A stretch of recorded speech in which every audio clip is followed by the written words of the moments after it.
Hello everyone.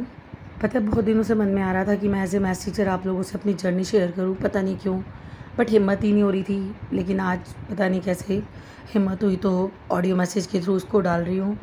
पता है जब छोटी थी तो मतलब बचपन से ही मैथ्स को लेकर ना एक पैशन था, मतलब अच्छा लगता था मैथ्स मुझे।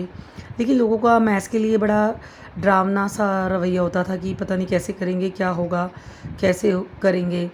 और जिस स्कूल में मैं पढ़ा करती थी ना, गवर्नमेंट स्कूल में, वहाँ पर हमारी 6 to 8 की पढ़ाई तक तो फिर भी ठीक थी।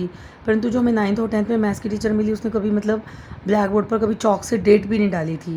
लेकिन उस टाइम मैं उन टीचर की फेवरेट थी, छात्रा थी, तो कभी इस कमी को ना समझ नहीं पाई कि ऐसा भी होता है, सही है या गलत है। कभी मतलब नहीं समझ पाई इस चीज़ को।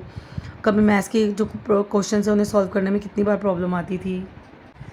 पता है मैं ज़िंदगी में ना एक टीचर कभी भी नहीं बनना चाहती थी। टीचर बनना ना मेरे लिए सबसे लास्ट ऑप्शन था, क्योंकि ना ज़िंदगी में कुछ बड़ा करना था, ऊँचे सपने थे, ऊँची उड़ान थी।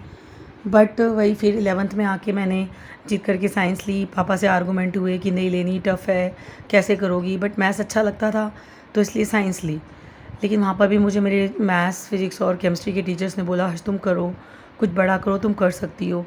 फिर जैसे ग्रेजुएशन कंप्लीट हुई तो नहीं करना चाहती थी बीएड, बट वही हर मिडिल क्लास की फैमिली, पापा ने कहा पूरी कर लो तो कम से कम एक बच्चे की पढ़ाई तो पूरी होगी। तो उसको मैंने पूरा कर लिया। बीएड करने के बाद वहाँ के पब्लिक स्कूल में मेरा एज ए टीजीटी सिलेक्शन हो गया। वहाँ पर मैं मैथ्स और साइंस ही पढ़ाया करती थी और आकर अपने ट्यूशन्स के बैच लिया करती थी। कब दिन और कब रात हो जाता था पता ही नहीं चलता था। तो इसी दौरान मेरी शादी हो गई। शादी के बाद आते ही मेरा एकदम से as a primary teachers government job में सिलेक्शन हो गया।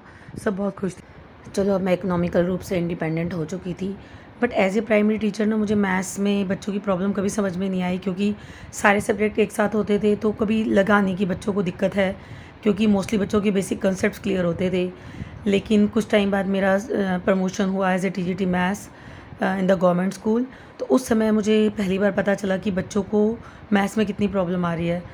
देखिए मैं आज बस इतना ही सुना पाऊँगी, क्योंकि बहुत लंबी ऑडियो मैसेज होता जा रहा है, तो बहुत मेहनत लगी है। अगर आप लोगों को लगता है कि आपको सुनने में अच्छा लगा, अगर मेरे पास कमेंट आते हैं तो मैं आगे बनाऊँगी, नहीं तो नहीं बनाऊँगी। मुझे सुनने के लिए धन्यवाद।